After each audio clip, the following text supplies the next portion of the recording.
Hello hi everyone. आज हम लोग चेक करेंगे नीतीश राजपूत की एक वीडियो। टाइटल है reality of Indian media. Let's jump to the video. इसीलिए जो अखबार पहले छप के बिकते थे वो आजकल बिकने के बाद छप रहे हैं। टीवी चैनल्स हैं, इनकी क्या मजबूरी रहती है कि आपको चाह के भी सच नहीं दिखा पाती हैं। कई सारी इरेगुलरिटीज हुई थी, उसको लेके बीजेपी के अगेंस्ट में एक सीरीज चला दी थी। जब इलेक्शंस पास में आने वाले होते हैं तो जो न्यूज मीडिया है उसके दोनों हाथ घी और मुंह कढ़ाई में होते हैं। पार्टीज वगैरह होती हैं, इनके झंडे टोपी ये सब दिखाने के लिए अलग से पैसे मिलते हैं। पंजाब में तो ये केस और भी इंटरेस्टिंग हो गया है, क्योंकि जिस चैनल को सीएम के बेटे ओन करते थे उसी चैनल को पंजाब की जो गवर्नमेंट थी वो सरकारी एड भी देती थी। जितने भी डिफेमेशन के केस ये लोग करते हैं सब गुजरात के अंदर से करते हैं, क्योंकि पूरे इंडिया में गुजरात एक ऐसी जगह है। जैसे 2019 का इलेक्शन जब पास आने वाला था तब प्रिंट मीडिया को जो गवर्नमेंट एड से पैसे मिलते थे उसको डायरेक्ट 25% बढ़ा दिया था। और इस पूरे खेल में जो दिल्ली की आम आदमी पार्टी है वो सबसे एक कदम आगे है। देखिए, आज की डेट में हम कहते हैं कि न्यूज मीडिया जो है वो बिक चुका है। और ऐसा तो है नहीं कि सिर्फ एक ही पॉलिटिकल पार्टी के पास पैसा है। पैसा तो हर गवर्नमेंट और हर पॉलिटिकल पार्टी के पास है। तो सिर्फ पैसे की बात होती तो हर पॉलिटिकल पार्टी के अपने अपने न्यूज चैनल होते, लेकिन ऐसा तो है नहीं। जनरली हम लोग क्या करते हैं कि न्यूज एंकर जो होते हैं उनको गाली दे के बात खत्म कर देते हैं। लेकिन ये लोग तो बस एम्प्लॉइज हैं जिनके हाथ में कुछ नहीं है। असली गेम तो कुछ और है जिनके बारे में कभी बात नहीं होती। लेकिन आज इस वीडियो में हम इसी चीज के बारे में डिस्कस करेंगे।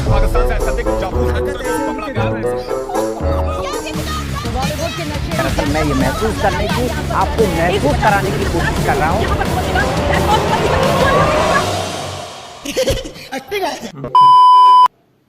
तो इन सारी चीजों को समझने के लिए इसका पूरा स्ट्रक्चर समझना बहुत जरूरी है।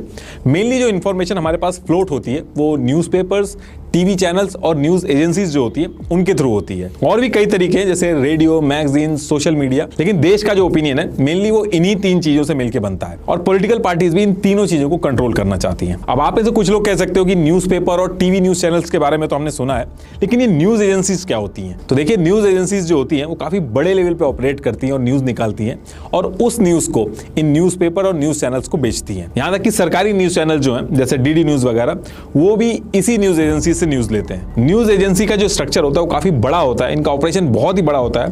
पूरे वर्ल्ड में इनके ऑफिसेज और रिपोर्टर्स होते हैं। इंडिया की न्यूज एजेंसी की बात करें तो press trust of India PTI, Uni United news of India, आपने एएनआई का नाम सुना होगा, एशियन न्यूज इंटरनेशनल, ये इंडिया की न्यूज एजेंसीज हैं। अगर मैं पीटीआई का एग्जांपल लूं तो पीटीआई की खुद की सैटेलाइट है। गवर्नमेंट से लेके the Hindu, NDTV, times of India, Indian express, ये सब पीटीआई के सब्सक्राइबर हैं। तो ये जो न्यूज एजेंसीज हैं ये न्यूज निकालती हैं और अपने सब्सक्राइबर्स को बेचती हैं। इनके जो सब्सक्राइबर्स हैं वो गवर्नमेंट से लेके बड़े बड़े न्यूज़पेपर और टीवी चैनल्स हैं। तो ये जो टीवी न्यूज चैनल होते हैं, न्यूज़पेपर होते हैं, ये अपने बजट के हिसाब से उतने रिपोर्टर्स रखते हैं और बाकी की जो न्यूज होती है वो डायरेक्ट न्यूज एजेंसी से खरीद लेते हैं। जैसे आप सुनते होंगे कि एजेंसी के हवाले से खबर आ रही है तो वो खबर इसी न्यूज एजेंसी की होती है। जैसे ये पेज द प्रिंट का है लेकिन साइड में लिखा है पीटीआई, मतलब कि ये न्यूज यहां से ली गई है। आप देखते होंगे एएनआई का जो माइक है वो हर न्यूज फुटेज में दिखता होगा।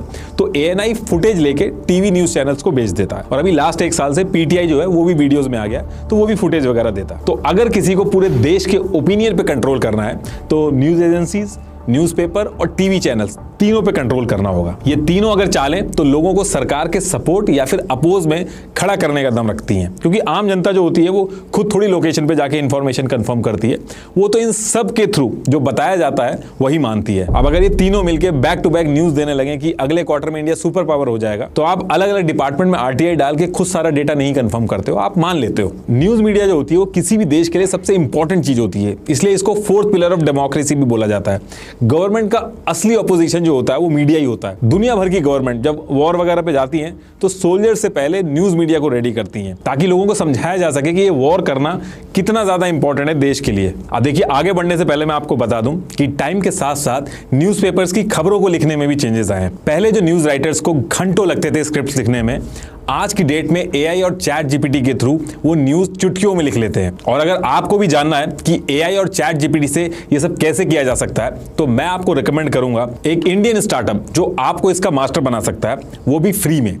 ग्रोथ स्कूल की एक 3 आवर पेड वर्कशॉप है जो ग्रोथ स्कूल के फाउंडर वैभव सिसिंथी कंडक्ट कर रहे हैं। वैसे तो ये पेड वर्कशॉप है लेकिन हमारे चैनल के फर्स्ट 1000 व्यूअर्स जो इसमें रजिस्टर करेंगे उनके लिए ये वर्कशॉप बिल्कुल फ्री होगी। मैंने खुद वीडियो बनाते समय इस वर्कशॉप को अटेंड किया और मैंने प्रॉम्प्टिंग और एआई की कुछ ऐसी टेक्निक ग्रोथ स्कूल से सीखी जो सिर्फ 1% लोगों को ही पता होंगी, और आप भी ये चीज सीख सकते हैं। मैं इस वर्कशॉप को 5 आउट ऑफ 5 रेटिंग दूंगा। सो चाहे आप कोई भी वर्किंग प्रोफेशनल, फाउंडर, फ्रीलांसर या क्रिएटर हो, इस वर्कशॉप की लर्निंग के थ्रू आप अपनी जॉब, करियर या बिजनेस में आगे बढ़ सकते हो। तो जल्दी से रजिस्टर करें, registration link is in the description. तो टॉपिक पे वापस आते हैं। जब हमारा देश आजाद हुआ तो महात्मा गांधी जी ने इंडियन ओपिनियन नाम से एक अखबार चलाया था, नेहरू जी ने नेशनल हेराल्ड नाम से एक न्यूज़पेपर चलाया था, ताकि वो लोगों को असलियत समझा सकें कि वो जो गरीबी में जी रहे हैं, गुलामी में हैं, वो अपनी गलतियों की वजह से नहीं है बल्कि अंग्रेजों की गलतियों की वजह से। तभी सारे लोग एकजुट हो पाए। अगर आज की तरह उस टाइम पे अखबार ब्रिटिशर्स के हाथों बिक जाते तो बड़ी आसानी से सबको समझा दिया जाता कि ईस्ट इंडिया कंपनी देश के लिए कितनी बेनिफिशियल है। जब एक पॉलिटिकल पार्टी न्यूज मीडिया को कंट्रोल कर लेती है तब वो लोगों को वो चीज भी इनडायरेक्टली समझा पाती है जो वो खुलेआम नहीं बोल सकती है। आप जो वोट देते हो किसी कैंडिडेट को, वो आप देते हो बेस्ड ऑन इंफॉर्मेशन अवेलेबल उस कैंडिडेट के बारे में। अगर वो इंफॉर्मेशन ही गलत हो तो आपको लग रहा है कि आप अपनी मर्जी से वोट दे रहे हो, लेकिन आपसे वोट डलवाया जा रहा है। तो अब डिस्कस करते हैं कि ये जो न्यूज़पेपर हैं, न्यूज एजेंसीज हैं, टीवी चैनल्स हैं, इनकी क्या मजबूरी रहती है कि आपको चाह के भी सच नहीं दिखा पाती हैं। तो पहले न्यूज़पेपर की बात करें तो टाइम्स ऑफ इंडिया जो है वो इंडिया का सबसे बड़ा न्यूज़पेपर है और पूरी दुनिया में सबसे ज्यादा बिकने वाला इंग्लिश न्यूज़पेपर है। टाइम्स ऑफ इंडिया का एक न्यूज़पेपर करीब 48 पेजेस का होता है जो 5 रुपए में बिकता है। इस 5 रुपए में से 40% यानी कि 2 रुपए डिस्ट्रीब्यूटर और ट्रांसपोर्ट का होता है, न्यूज़पेपर बॉय वगैरह जो होते हैं। इसके अलावा एक पेज को प्रिंट करने की कॉस्ट 25 पैसे के करीब लगती है।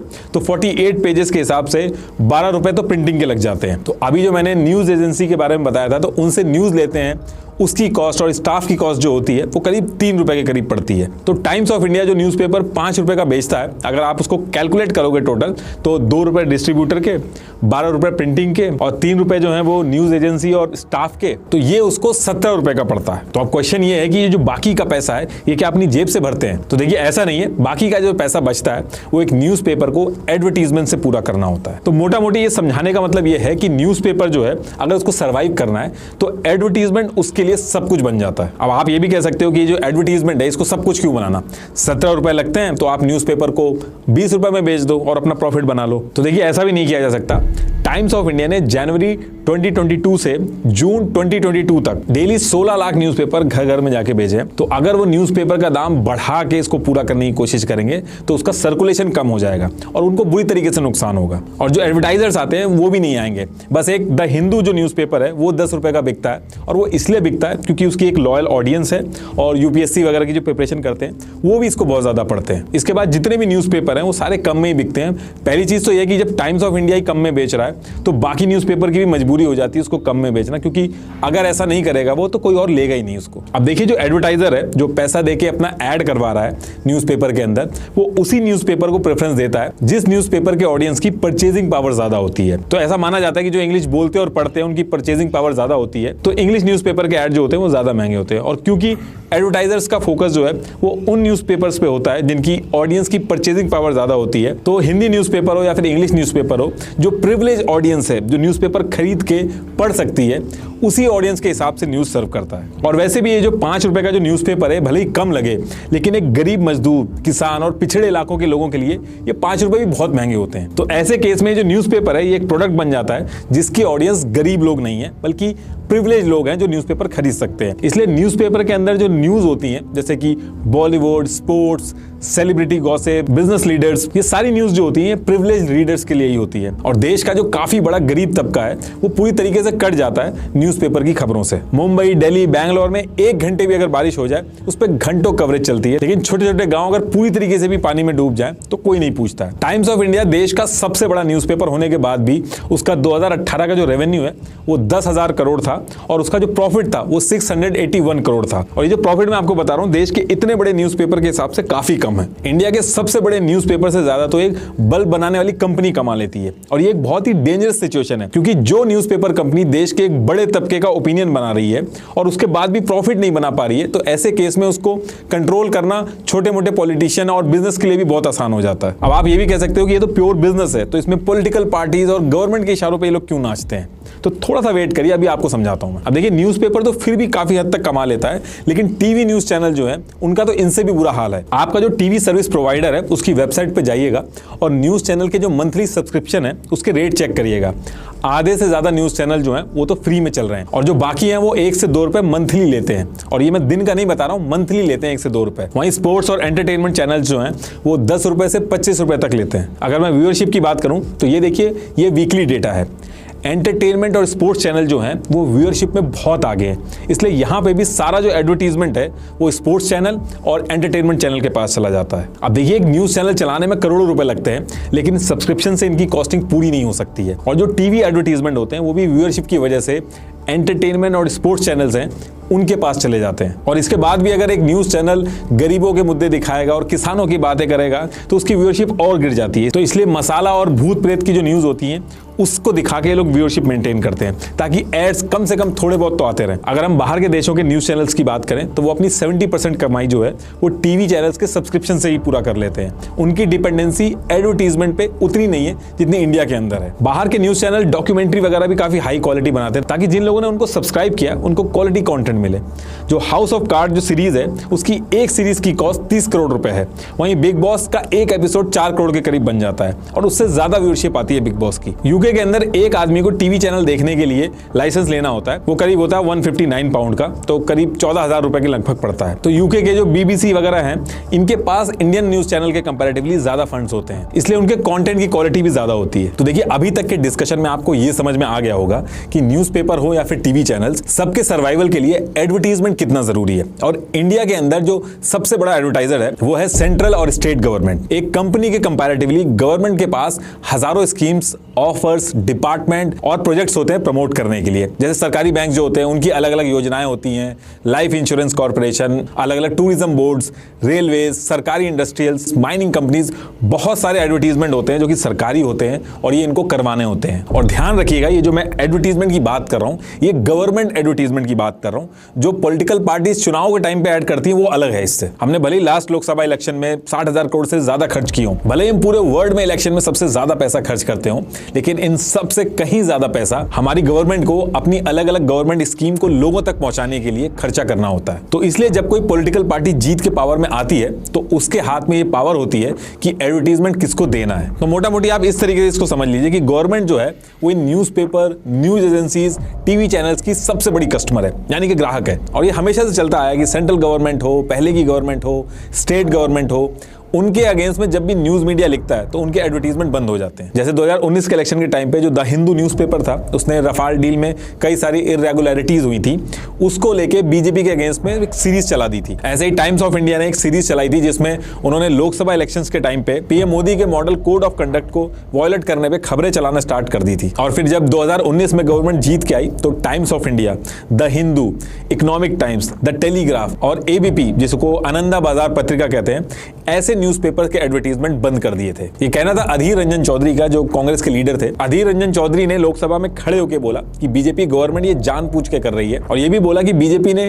डीएवीपी जो डिपार्टमेंट है उसको बोल के एडवर्टीजमेंट बंद करा दिया क्योंकि इन्होंने बीजेपी के खिलाफ नेगेटिव रिपोर्टिंग करी थी। और उन्होंने ये भी कहा कि इसके बाद टाइम्स ऑफ इंडिया के एमडी विनीत जैन को मल्टीपल चक्कर लगाने पड़े पीओ में, तब जाके दोबारा से एडवर्टाइजमेंट मिला उन्हें। अब कांग्रेस के लीडर बीजेपी को तो बोल रहे थे, लेकिन जब वो खुद पावर में थे तो वो खुद भी यही कर रहे थे। कांग्रेस ने 2014 के इलेक्शन से 3 साल पहले 2048 करोड़ खर्च किए थे। इसमें से 1318 करोड़ प्रिंट मीडिया पे और 729 करोड़ टीवी पे खर्च किए थे। और जो कांग्रेस का भारत निर्माण कैंपेन था उस पर भी कांग्रेस ने 2010 से 2014 के बीच में 421 करोड़ खर्च किए थे। और ज्यादातर एड्स उनको ही मिले थे जो कांग्रेस गवर्नमेंट के अगेंस्ट में खुल के नहीं बात करते थे, थोड़े सॉफ्ट रहते थे कांग्रेस के लिए। आम आदमी पार्टी का भी वही हाल है। पंजाब के अंदर अजीत समाचार सबसे ज्यादा पढ़े जाने वाला अखबारों में से एक है। जब आम आदमी पार्टी ने पंजाब में अपने मैनिफेस्टो में लिखे हुए वादे पूरे नहीं किए तो उन अधूरे वादों की रिपोर्ट अजीत समाचार के एग्जीक्यूटिव एडिटर सतनाम सिंह मानक ने अपने न्यूज़पेपर में छापनी शुरू कर दी। तो जब उन्होंने ये सब स्टार्ट किया तो अभी यही 2023 के स्टार्टिंग में आम आदमी पार्टी ने ये जो न्यूज़पेपर है अजीत समाचार, इसके पहले डिस्प्ले ऐड बंद करवा दिए,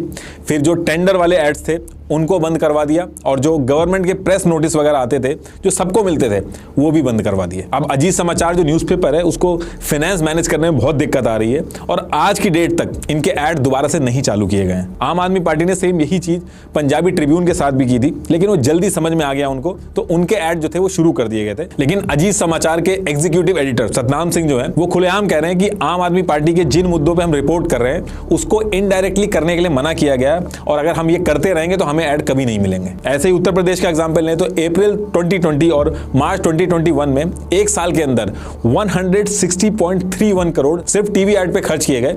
इसमें सबसे ज्यादा जो पैसा था वो नेटवर्क 18 को मिला, और मार्च 2022 के आसपास ये फंड मिला था। और उसके बाद से आप अगर रिपोर्टिंग देखोगे नेटवर्क 18 की, जिसमें अमीश देवन के आप अगर इंटरव्यू वगैरह देखोगे, रिपोर्टिंग देखोगे, तो ये सब आपको न्यूज करते हुए, रिपोर्टिंग करते हुए, इंटरव्यू लेते हुए अपने जो एडवर्टाइजर हैं उनके खिलाफ सॉफ्ट दिखेंगे। और इस पूरे खेल में जो दिल्ली की आम आदमी पार्टी है वो सबसे एक कदम आगे है। दिल्ली में आम आदमी पार्टी ने बायोडिकम्पोजर लॉन्च किया।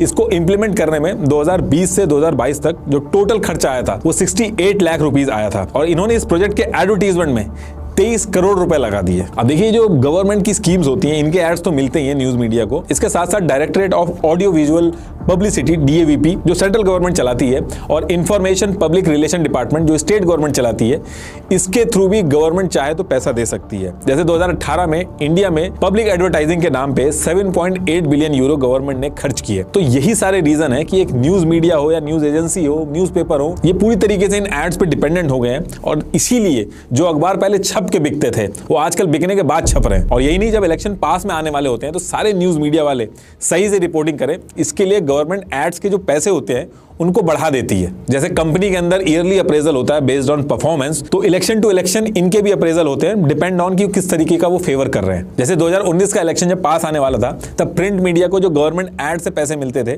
उसको डायरेक्ट 25% बढ़ा दिया था, और उसके कुछ दिन बाद प्राइवेट टीवी चैनल जो थे उनके एडवर्टाइजिंग राइट जो थे उसको 11% बढ़ा दिया था। और एक्सपर्ट्स ये भी कह रहे हैं कि 2024 का जो इलेक्शन आने वाला है इससे पहले जो न्यूज एजेंसीज हैं, न्यूज चैनल्स हैं, इनके जो रेट्स हैं वो फिर से बढ़ाए जाएंगे। और ये जो मैं अभी आपको बता रहा हूँ ये तो गवर्नमेंट एड्स की बात कर रहा हूं मैं। जब इलेक्शंस पास में आने वाले होते हैं तो जो न्यूज मीडिया है उसके दोनों हाथ घी और मुंह कढ़ाई में होते हैं। ये जो अलग अलग इंडिविजुअल पार्टीज वगैरह होती हैं, इनके झंडे, टोपी ये सब दिखाने के लिए अलग से पैसे मिलते हैं। Broadcast audience research council BARC, इसका एक डेटा है जिसमें कांग्रेस और बीजेपी एड्स पर पैसे खर्च करने में टॉप 10 में है, और बीजेपी कांग्रेस से भी आगे है। बीजेपी ने 12 नवंबर 2018 से 16 नवंबर 2018 तक 22,099 टाइम्स टीवी पे ऐड चलाए, जो पूरे इंडिया का जो सेकंड लार्जेस्ट एडवर्टाइजर है उससे भी डबल था। ये चार्ट भी देख लीजिए लैंग्वेज वाइज टीवी चैनल्स को कैसे पैसे बांटे जाते हैं। शुरू में मैंने न्यूज एजेंसीज के बारे में बात किया था जो इतनी पावरफुल होती है कि इनके खुद के सैटेलाइट्स वगैरह होते हैं।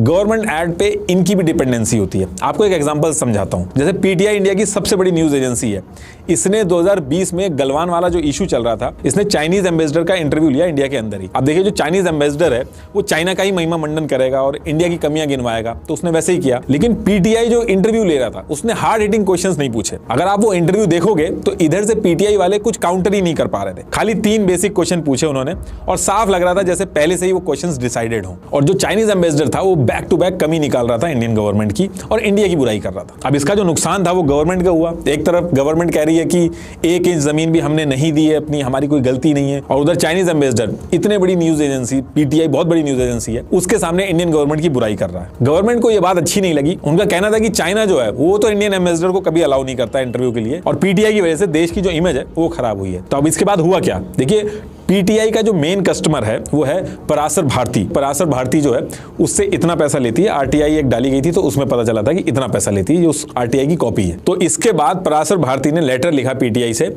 और कहा कि जो आप कर रहे हो इसके बाद हमें अपने रिलेशन जो है वो रीइवैल्यूएट करने होंगे। और इस इंसिडेंट के बाद आप अगर देखोगे तो जो बाकी की न्यूज एजेंसीज हैं जैसे ANI वगैरह है, इनको इंपॉर्टेंस ज्यादा मिलने लगी। सारे मिनिस्टर्स के जो इंटरव्यू हैं वो ANI पे मिलने लगे। तो इस तरह से गवर्नमेंट इनको हैंडल करती है। देखिए, न्यूज चैनल्स को सर्वाइव करने के लिए काफी कुछ करना होता है। और मान लीजिए आप पढ़ाई करके एक न्यूज चैनल को ज्वाइन करते हैं और कहते हैं कि हम सच्चाई का आईना दिखाएंगे, हम ये सब रिपोर्टिंग नहीं करेंगे, तो दूसरे ही दिन आपको हटा के किसी और को जगह दे दी जाएगी। और बाकी कहीं भी अगर आप जॉब करेंगे तो बाकी न्यूज चैनल के साथ भी तो वही है, तो आपका जो करियर है वही दाव पे लग जाएगा। और जो न्यूज चैनल रूलिंग गवर्नमेंट के अगेंस्ट में ज्यादा रहते हैं तो प्राइवेट कंपनीज जो हैं वो भी बचती है उनको ऐड देने के लिए, ताकि जो रूलिंग गवर्नमेंट है उससे उनकी बात ना खराब हो जाए। अच्छा, ये जो एडवर्टीजमेंट का पूरा गेम है, इसमें कभी कभी ऐसा भी होता है कि गवर्नमेंट को उल्टा चूना भी लग जाता है। ये जो अलग अलग पार्टियों के कार्यकर्ता वगैरह होते हैं, जो अपनी प्रोफाइलों में समाज सेवक वगैरह लिख के घूमते हैं, तो ऐसा भी केस हुआ है कि कुछ सिचुएशन में कार्यकर्ता अपनी पार्टियों को भी धोखा दे देते हैं पैसा बनाने के लिए।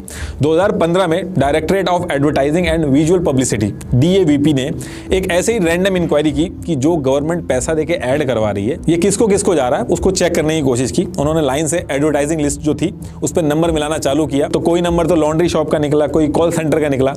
एक्चुअल में न्यूज़पेपर जो थे वो एग्जिस्ट ही नहीं करते थे, लेकिन गवर्नमेंट से ऐड के पैसे लेके ये जो समाज सेवक थे ये समाज भक्षक का काम कर रहे थे। अब देखिए होता क्या है कि अगर ऐड के पैसे से भी कुछ न्यूज एजेंसीज या न्यूज़पेपर कंट्रोल में नहीं होते हैं तो फिर गवर्नमेंट यूज करती है SLAP स्लैप स्ट्रैटेजी, यानी कि strategic law suits against public participation.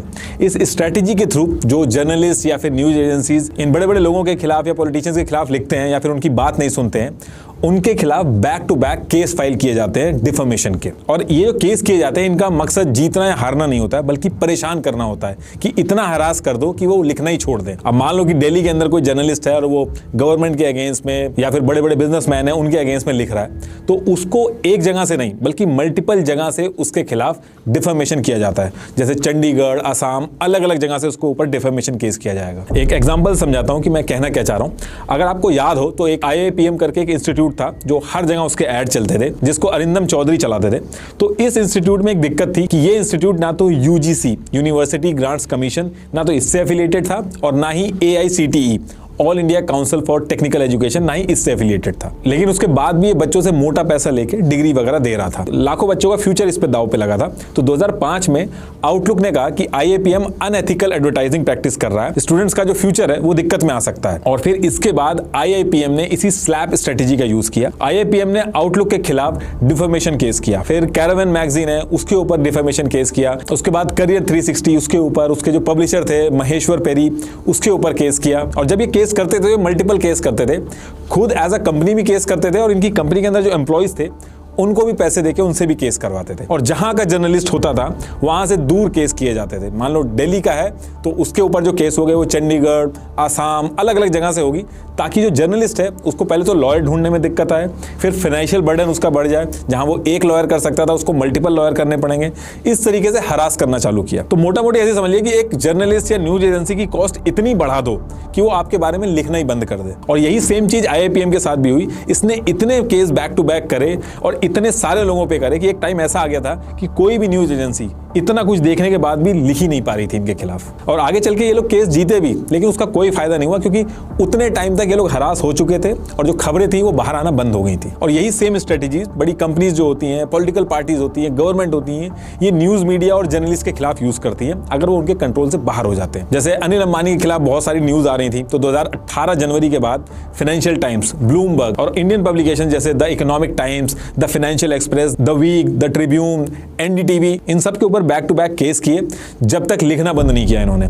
इसमें अडानी जी भी पीछे नहीं है। उन्होंने भी 2017 में इकोनॉमिक और पॉलिटिकल वीकली के ऊपर डिफेमेशन केस किया। अडानी पावर राजस्थान लिमिटेड ने न्यूज क्लिक वेबसाइट जो है उसके ऊपर केस किया। 3 अगस्त 2021 को Adani port and special economic zone limited ने अहमदाबाद कोर्ट में इकोनॉमिक टाइम्स के ऊपर केस कर दिए। कई ऐसे फ्रीलांस जर्नलिस्ट भी थे जैसे रवि नायर वगैरह, 19 अगस्त 2021 को उनके ऊपर भी डिफेमेशन केस कर दिए। और फिर ये ट्रेंड ऐसा चलता है कि जब तक केस होते हैं जब तक लिखना बंद ना हो जाए। और ये केस भी तभी बंद हुए जब लिखना बंद हो गया। और जब ये लोग केस करते हैं, चाहे बड़ा पॉलिटिशियन या बड़ा बिजनेसमैन, तो ये लोग बहुत ही बड़ा अमाउंट का केस करते हैं, जैसे 10,000 करोड़ का मानहानि का दावा। अब रूल ये कहता है कि जितने का आप केस करोगे उसका 1% आपको कोर्ट के अंदर जमा कराना पड़ेगा। मान लो आप 10,000 करोड़ का डिफेमेशन केस कर रहे हो तो आपको 100 करोड़ जो है वो कोर्ट के अंदर जमा करना पड़ेगा। इन केस वो आप केस हारते हो तो आपको देना पड़ेगा। अब केस आप जीतोगे आगे या नहीं जीतोगे ये तो किसी को नहीं पता, तो इतना अमाउंट तो कोई रिस्क पे डाल नहीं सकता। और जो इनकी इंटेंशन है वो भी केस जीतने हारने की नहीं है। इनकी जो इंटेंशन है वो परेशान करने की, इतना परेशान करो कि लिखना बंद हो जाए। तो इसका भी इन्होंने एक तोड़ निकाल रखा है कि जितने भी डिफेमेशन के केस ये लोग करते हैं सब गुजरात के अंदर से करते करते हैं, क्योंकि पूरे इंडिया में गुजरात एक ऐसी जगह है जहां पे मैक्सिमम फीस जो आप डिफेमेशन के लिए कर सकते हो वो 75,000 ही कर सकते हो। मतलब कि आप 10,000 का भी डिफेमेशन केस कर सकते हो, बस आपको 75,000 रुपए जमा करने हैं। तो ज्यादा अमाउंट रिस्क पे नहीं रहता है। वर्स्ट केस सिनेरियो में केस हार भी जाए तो 75,000 रुपए चले जाते हैं। लेकिन इन सब चीजों की वजह से इतना हरासमेंट होता है, इतने वकील लगते हैं, इतना ट्रैवल, इतना पैसा लगता है कि जो मीडिया इंडस्ट्री है और जो जर्नलिस्ट वगैरह है वो लिखना बंद कर देते हैं। तो ये स्लैब स्ट्रेटेजी है, ये भी यूज करते हैं लोग। अब एडवर्टीजमेंट का जो पैसा है उसको देके भी अगर मीडिया कंट्रोल में नहीं आता है, डिफेमेशन के केसेस जो हैं डरा धमका के, उससे भी अगर मीडिया कंट्रोल में नहीं आता है, तो नेक्स्ट ऑप्शन आता है उसको खरीदने का। मीडिया कंसोलिडेशन के बारे में आप एक सर्च मारिएगा तो आपको पता चलेगा। इसमें बेसिकली ये है कि कुछ लोग पूरे मीडिया को कंट्रोल करके पूरे देश का ओपिनियन डिसाइड करते हैं। अब देखिए होता क्या कि बाकी इंडस्ट्री जो है उसके मुकाबले मीडिया कंपनीज जो हैं वो छोटी हैं, भले ही हजारों करोड़ कमाती हूं, लेकिन उनके कंपैरेटिवली काफी छोटी हैं। 2007 और 2008 का जो इकोनॉमिक बूम आया था उसमें बाकी कंपनीज तो बहुत ज्यादा ग्रो करी, लेकिन न्यूज मीडिया कंपनी जो थी उनका जो बिजनेस मॉडल था वो उतना इफेक्टिव नहीं था, तो वो हमेशा कर्जे में ही रहती थी। और यही वो टाइम था जब बड़े बड़े पॉलिटिशियंस, बड़े बड़े बिजनेसमैन ये न्यूज मीडिया को खरीदना शुरू किया इन्होंने। इंडिया के अंदर जितने भी न्यूज चैनल हैं उनमें से 1/3 या तो पॉलिटिशियन ओन करते हैं या फिर बिजनेसमैन ओन करते हैं जो पॉलिटिशियन से बहुत ही क्लोजली लिंक्ड है। और पहले के टाइम पे जब लोकल केबल डिस्ट्रीब्यूशन सिस्टम था तो उस टाइम पे तो लगभग 60% लोकल पॉलिटिशियन जो थे वो उसको ओन करते थे। ये देखिए ये है पूरा चार्ट कि कौन किसको चलाता है। लेकिन ये भी इनफ ना हो तो मैं और बता देता हूं कि कौन सा न्यूज चैनल को कौन सा बिजनेसमैन या फिर पॉलिटिशियन ओन करता है। ये लोग किसी एनजीओ या किसी समाज सेवा वाली कंपनी को ओन करें ना करें, लेकिन इनका इंटरेस्ट न्यूज मीडिया कंपनी में बहुत रहता है। नेटवर्क 18 इसके पास CNBC आवाज, CNN न्यूज 18, न्यूज 18 इंडिया और CNBC TV 18 जैसे न्यूज चैनल्स हैं। और firstpost.com और moneycontrol.com जैसी वेबसाइट थी, ये भी इनके पास थी। न्यूज 18 के पास तो फॉर्ब मैगजीन जो है उसको छापने तक के लाइसेंस थे इंडिया के अंदर। रिलायंस फैमिली के अगेंस्ट में न्यूज 18 जो था वो काफी अच्छा नहीं लिखता था। ये लोग रिलायंस फैमिली के काफी खिलाफ थे और कई बार झड़प होने के बाद जब कोई ऑप्शन नहीं बचता है तो जनवरी 2022 में रिलायंस ने नेटवर्क 18 में 1700 करोड़ का इन्वेस्टमेंट किया और 2 साल बाद 30 मई 2014 को रिलायंस ने नेटवर्क 18 का पूरा कंट्रोल अपने पास ले लिया। अगर आपको याद हो तो उस पर्टिकुलर टाइम पे अरविंद केजरीवाल मुकेश अंबानी के गैस डील पर सवाल खड़े कर रहे थे। वो रोज टीवी पे आके मुकेश अंबानी के खिलाफ कुछ ना कुछ बोल ही रहे थे। अक्टूबर एंड नवंबर 2012 में अरविंद केजरीवाल ने 2 प्रेस कॉन्फ्रेंस की। उसमें उन्होंने कहा कि अंबानी के पास स्विस बैंक अकाउंट है जिसमें ब्लैक मनी है और रिलायंस इंडस्ट्री ने सरकार को ब्लैकमेल करने के लिए केजी गैस वेल जो है उसमें प्रोडक्शन कम कर दिया है। इसके 2 महीने बाद जनवरी 2013 में जिन न्यूज़पेपर ने केजरीवाल की जो प्रेस कॉन्फ्रेंस थी उनको लाइव ब्रॉडकास्ट किया था, उनको रिलायंस के लॉयर्स ने लीगल नोटिस भेजे। क्वार्ट्ज इंडिया की एक रिपोर्ट है, उसके हिसाब से नेटवर्क 18 ने खरीदने के बाद और जब सारे एम्प्लॉइज ने रेजिग्नेशन मार दिया उसके बाद रिलायंस के एग्जीक्यूटिव ने नेटवर्क 18 के जर्नलिस्ट के लिए एक टाउन हॉल मीटिंग करी जिसमें साफ समझाया गया कि अब अरविंद केजरीवाल को